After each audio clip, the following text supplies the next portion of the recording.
Hello everyone, how are you? I hope all of you are happy and healthy, and once again you are most welcome to my YouTube channel GK with MKF. Friends, most important video है सभी परीक्षाओं के लिए, खास तौर पर UPSI जो भी यूपी का दरोगा भर्ती का एग्जाम दे रहा है या फिर यूपी पुलिस का, एसएससी जीडी का, या कोई भी एग्जाम हो XYZ। फ्रेंड्स, सभी परीक्षाओं के लिए रामबाण वीडियो है। टॉप 25 भारतीय संविधान से संबंधित क्वेश्चन हैं, सारे प्रश्न VVIP प्रश्न हैं। इसलिए फ्रेंड्स, वीडियो को बिना स्किप किए एंड तक पूरा ध्यान से देखिएगा। और साथियों, मैं एक हिदायत आप सभी को देना चाहता हूं, जो भी परीक्षार्थी परीक्षा दे रहा है तो फ्रेंड्स इतनी मेहनत करिए कि ताकि आपको दोबारा एग्जाम में ना बैठना पड़े, और जितना पढ़ सको पढ़ लो, जितना मेहनत करनी है कर लो, नहीं तो फ्रेंड्स बाद में सिर्फ पछतावे के अलावा आपके पास और कुछ नहीं बचता। तो इसलिए साथियों, मेरी बातों पर गौर फरमाकर ध्यान से देखिएगा इस वीडियो को, और जितने भी टॉप 25 क्वेश्चन हैं सभी को दिमाग में छाप लीजिएगा। तो चलिए फ्रेंड्स, वीडियो को शुरू करते हैं, धुआं करते हैं। पहला प्रश्न है, निम्नलिखित में से किसे लोकसभा का अभिरक्षक कहा जाता है? विरोधी दल का नेता, लोकसभा अध्यक्ष, प्रधानमंत्री या फिर उपराष्ट्रपति? फ्रेंड्स, सभी क्वेश्चंस मोस्ट इंपॉर्टेंट है, तो इसका राइट आंसर क्या हो जाएगा? ऑप्शन नंबर बी, लोकसभा अध्यक्ष। जो फ्रेंड्स लोकसभा स्पीकर होता है, जो लोकसभा का अध्यक्ष होता है, वही लोकसभा का अभिरक्षक या फिर प्रमुख उसे कहा जाता है। चलिए नेक्स्ट क्वेश्चन, क्वेश्चन नंबर 2, अस्थायी लोकसभा अध्यक्ष को कौन नियुक्त करता है? मोस्ट इंपॉर्टेंट, राष्ट्रपति, निर्वाचन आयोग, उपराष्ट्रपति या फिर निवर्तमान लोकसभा अध्यक्ष? तो फ्रेंड्स, अस्थायी जो लोकसभा अध्यक्ष होता है उसको निर्वाचित करता है या फिर नियुक्त करता है हमारा राष्ट्रपति। Option number A is the right answer. Next question, question number 3, निम्न में से भारतीय संसद में शामिल है केवल लोकसभा, केवल राज्यसभा, केवल राष्ट्रपति या फिर ऑप्शन नंबर डी, लोकसभा और राज्यसभा? देखिए साथियों, यहाँ इस क्वेश्चन में यदि हम बात करें भारतीय संसद की, तो उसमें लोकसभा भी शामिल होती है, राज्यसभा भी होती है, राष्ट्रपति भी होते हैं, लेकिन इस क्वेश्चन के पूछने की प्रवृत्ति के अनुसार इसका राइट आंसर हो जाएगा ऑप्शन नंबर डी, लोकसभा और राज्यसभा। तो चलिए फ्रेंड्स, ऐसे प्रश्न पूछे जाते हैं, बिल्कुल भी विचलित मत होइएगा, कन्फ्यूजन में मत रहिएगा। Next question, question number 4, Lok Sabha के लिए प्रथम आम चुनाव कब हुआ था? 1950, 1951, 1952 या फिर 1955? राइट आंसर हो जाएगा 1952। ऑप्शन नंबर 3, कहने का मतलब 1952 में ही लोकसभा के लिए प्रथम आम चुनाव हुआ था। नेक्स्ट क्वेश्चन, क्वेश्चन नंबर 5, केंद्रीय बजट पहले किसके द्वारा पारित किया जाता है? राज्यसभा, लोकसभा, विधानसभा या फिर इनमें से कोई नहीं? तो फ्रेंड्स, जो हमारा केंद्रीय बजट होता है वह सबसे पहले लोकसभा के द्वारा पारित किया जाता है, इसलिए option number B is the right answer. Next question की ओर बढ़ते हैं साथियों। अगले प्रश्न है कि कौन सा राज्य सबसे अधिक प्रतिनिधि लोकसभा में भेजता है? मोस्ट इंपॉर्टेंट क्वेश्चन है, और खासकर उत्तर प्रदेश वालों के लिए तो बहुत महत्वपूर्ण है, इसलिए इसका राइट आंसर हो जाएगा फ्रेंड्स ऑप्शन नंबर सी, उत्तर प्रदेश। उत्तर प्रदेश सबसे अधिक अपने प्रतिनिधि लोकसभा में भेजता है, क्योंकि साथियों उत्तर प्रदेश में सबसे अधिक लोकसभा की सीटें हैं। कितनी हैं? लोकसभा की सीटें हैं 80, और राज्यसभा की सीटें कितनी हैं फ्रेंड्स? तो है 31। इसलिए कहते हैं कि दिल्ली जाने का रास्ता उत्तर प्रदेश से ही होकर जाता है। और अभी अगले वर्ष आने वाले अगले साल में उत्तर प्रदेश में विधानसभा के चुनाव हैं, जो कि धमाकेदार तरीके से होने वाले हैं। इसलिए फ्रेंड्स याद रखिएगा, लोकसभा की सीटें 80, राज्यसभा की है 31, और विधानसभा की सीटें कितनी है? तो फ्रेंड्स आप लिखिएगा कमेंट में, याद रखिएगा इसका right answer option number C. Next question, अगला क्वेश्चन है कि राष्ट्रपति द्वारा राज्यसभा की कितने सदस्यों को नामित किया जाता है?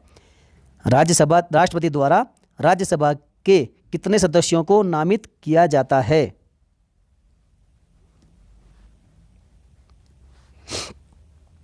तो साथियों इसका राइट आंसर हो जाएगा option number D, 12।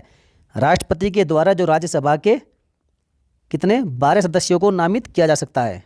Next question number 8, Lok Sabha में राज्यों को किस आधार पर सीटें आवंटित होती है? जनसंख्या, क्षेत्रफल, गरीबी या फिर भाषा? तो साथियों आप सभी जानते हैं कि जो लोकसभा में राज्यों को जो सीटें आवंटित होती है तो वो जनसंख्या के आधार पर ही होती है। इसलिए साथियों उत्तर प्रदेश में सबसे अधिक जनसंख्या होने के कारण ही वहाँ पर लोकसभा की सबसे अधिक सीटें हैं 80। चलिए नेक्स्ट क्वेश्चन नंबर 9, लोकसभा की अधिकतम सदस्य संख्या कितनी हो सकती है? 510, 540, 552, 570? आप शुरू से पढ़ते आ रहे हैं, तो फ्रेंड्स इसका राइट आंसर हो जाएगा ऑप्शन नंबर सी, 552। लोकसभा में अधिकतम सदस्य संख्या हो सकती है 552, अर्थात 552 सीटें अधिकतम यहाँ हो सकती है। नेक्स्ट क्वेश्चन, भारत के उपराष्ट्रपति की स्थिति की तुलना किस देश के उपराष्ट्रपति से की जा सकती है? Very very most important question friends, ऐसे प्रश्न आते हैं। तो बताइए, फ्रांस, संयुक्त राज्य अमेरिका, न्यूजीलैंड या फिर रसिया? तो इसका राइट आंसर हो जाएगा ऑप्शन नंबर बी, संयुक्त राज्य अमेरिका।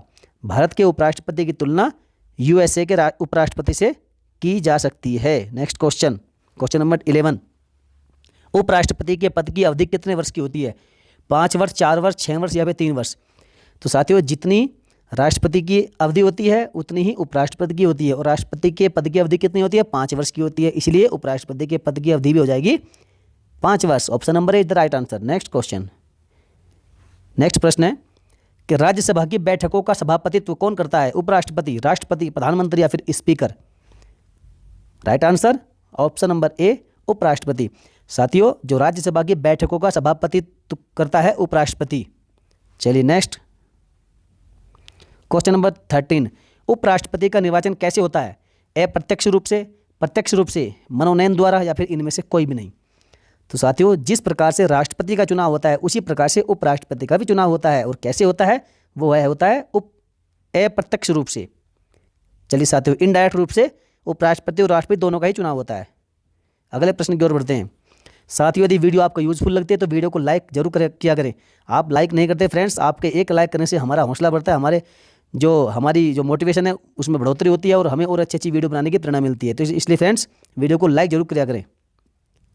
चलिए अगला प्रश्न है कि किस सदन में अध्यक्षता करने वाला अधिकारी उस सदन का सदस्य नहीं होता है? मोस्ट इंपॉर्टेंट क्वेश्चन है। लोकसभा, राज्यसभा, विधान परिषद या फिर विधानसभा? तो फ्रेंड्स बताइए, इसका राइट आंसर क्या हो सकता है? तो इसका राइट आंसर हो जाएगा ऑप्शन नंबर बी, राज्यसभा। साथियों, राज्यसभा में जो राज्यसभा का अध्यक्ष होता है, कौन होता है? उपराष्ट्रपति। तो वह उस सदन का सदस्य नहीं होता है। नेक्स्ट क्वेश्चन, क्वेश्चन नंबर 15, किसी धन विधेयक के पारित होने में राज्यसभा अधिक से अधिक कितनी देरी कर सकता है? 15 दिन, 19 दिन, 14 दिन या फिर 21 दिन? तो right answer option number C, 14 days. 14 days तक ही किसी धन विधेयक के पारित होने में राज्यसभा अधिक से अधिक देरी कर सकता है। नेक्स्ट क्वेश्चन, क्वेश्चन नंबर 16, उपराष्ट्रपति का निर्वाचन किसके द्वारा होता है? मंत्रिमंडल, जनता, संसद या फिर राष्ट्रपति? Option number C is the right answer, संसद। नेक्स्ट 17, भारत में किसकी स्वीकृति के बिना कोई भी सरकारी खर्चा नहीं किया जा सकता? राष्ट्रपति, प्रधानमंत्री, उच्चतम न्यायालय या फिर संसद? बताइए फ्रेंड्स, इसका राइट आंसर क्या होगा? इसका राइट आंसर हो जाएगा ऑप्शन नंबर डी, संसद। भारत में संसद की स्वीकृति के बिना, अर्थात इसकी परमिशन के बिना कोई भी सरकारी खर्चा नहीं किया जा सकता। नेक्स्ट, निम्न में से कौन जनता द्वारा प्रत्यक्ष रूप से निर्वाचित सदन है? लोकसभा, राज्यसभा, विधान परिषद या फिर उपरोक्त तीनों? बताइए, सीधे जनता के द्वारा। तो साथियों, राइट आंसर है ऑप्शन नंबर ए, लोकसभा। जो लोकसभा होती है वह सीधे जनता के द्वारा प्रत्यक्ष रूप से निर्वाचित सदन होता है, क्योंकि जो लोकसभा के चुनाव होते हैं, जो सांसदों के चुनाव होते हैं, यह फ्रेंड्स डायरेक्ट रूप से जनता के द्वारा होता है। Next question, question number 19, Rajya Sabha का सभापति कौन होता है? ये पहले बता दिया गया है, रिपीट हो गया है क्वेश्चन। राष्ट्रपति, उपराष्ट्रपति, प्रधानमंत्री या फिर लोकसभा स्पीकर? इसका राइट आंसर है ऑप्शन नंबर बी, उपराष्ट्रपति ही राज्यसभा का सभापति होता है। आगे बढ़ते हैं। अगला प्रश्न है, भारत के प्रथम उपराष्ट्रपति निम्न में से कौन थे? Gopal Swaroop Pathak, doctor Zakir Hussain, doctor S Radhakrishnan या फिर doctor Rajendra Prasad? Right answer option number C, doctor S Radhakrishnan हमारे भारत के पहले उपराष्ट्रपति थे। आगे बढ़ते हैं। क्वेश्चन नंबर 21, यहाँ पर 21 कर लीजिए फ्रेंड्स। क्वेश्चन नंबर 21 के भारत के उपराष्ट्रपति के पद पर लगातार 2 बार निम्न में से कौन रहे थे? Doctor Zakir Hussain, doctor S Radhakrishnan, Gopal Swaroop पाठक या कोई नहीं? तो इसका भी राइट आंसर हो जाएगा option number B, doctor S Radhakrishnan ऐसे उपराष्ट्रपति थे जो कि लगातार अपने पद पर रहे थे 2 बार। नेक्स्ट क्वेश्चन, चलिए आगे बढ़ते हैं। क्वेश्चन नंबर 22, भारतीय संघ में किसी राज्य को सम्मिलित करने का अधिकार किसे है? प्रधानमंत्री, राष्ट्रपति, उपराष्ट्रपति या फिर संसद? बताइए फ्रेंड्स, मोस्ट इंपोर्टेंट क्वेश्चन है। भारतीय संघ में किसी भी राज्य को शामिल करने का अधिकार किसको है? तो वह अधिकार है ऑप्शन नंबर डी, संसद को। नेक्स्ट, अगला प्रश्न है क्वेश्चन नंबर 23 कि भारतीय संविधान के किस अनुच्छेद में प्रेस की स्वतंत्रता दी गई है? आर्टिकल 14, आर्टिकल 17A, आर्टिकल 19(1) या फिर आर्टिकल 22? साथियों, ये प्रश्न मोस्ट इंपोर्टेंट है। इसका राइट आंसर हो जाएगा ऑप्शन नंबर सी, आर्टिकल 19(1). अनुच्छेद 19(1) में ही भारतीय संविधान के अनुच्छेद 19(1) में ही प्रेस की स्वतंत्रता दी गई है। चलिए आगे बढ़ते हैं। अगला प्रश्न है क्वेश्चन नंबर 24। भाषाई आधार पर राज्यों का पुनर्गठन किस वर्ष किया गया था? मोस्ट इंपॉर्टेंट क्वेश्चन है, बताइए। राइट आंसर है ऑप्शन नंबर बी, 1956 ईस्वी में। और फ्रेंड्स, आपको यदि मालूम है तो कमेंट करिएगा कि भाषाई आधार पर सबसे पहले 1956 में बनने वाला राज्य कौन सा था। मोस्ट इंपॉर्टेंट क्वेश्चन है। यदि आपको नहीं मालूम है तो अगली वीडियो में हम बताएंगे, आप कमेंट जरूर करिएगा। Next question, question number 25 and आज का अंतिम प्रश्न। निम्न में से कौन किसी राज्य का क्षेत्र घटा या बढ़ा सकता है? बताइए। संसद, क्षेत्रीय परिषद, राज्य व्यवस्था या फिर राष्ट्रपति। तो साथियों, किसी भी राज्य के क्षेत्र को घटाना या बढ़ाना तो यह कार्य करती है हमारी संसद, इसलिए option number A is the right answer. Next, आज का क्विज आपके लिए। आपको बताना है फ्रेंड्स कि नए राज्य के गठन अथवा सीमा में परिवर्तन करने का अधिकार किसको है? मंत्रिमंडल, संसद, प्रधानमंत्री या फिर राष्ट्रपति। आपको मालूम है तो आप फटाफट से कमेंट बॉक्स में इसका राइट आंसर छाप दीजिएगा। चलिए फ्रेंड्स, वीडियो को देखने के लिए आपका बहुत बहुत धन्यवाद। यदि अभी तक लाइक नहीं किया तो फ्रेंड्स लाइक जरूर कर देना और अपने सभी साथियों में, सभी ग्रुप्स में शेयर जरूर कर दिया करें। यदि कोई आपके पास सुझाव है तो अंतिम पूछे गए प्रश्न के आंसर के साथ ही साथ कमेंट बॉक्स में अपने सुझाव भी लिख दिया करें। और चैनल को अभी तक सब्सक्राइब जिस भाई बहन ने नहीं किया है तो सब्सक्राइब करके बेल आइकन को, इस घंटी को दबा दीजिएगा। चलिए फ्रेंड्स, मिलेंगे फिर किसी नेक्स्ट वीडियो में। जय हिंद, वंदे मातरम। पढ़ते रहिए, खुशहाल रहिए, मस्त रहिए, व्यस्त रहिए।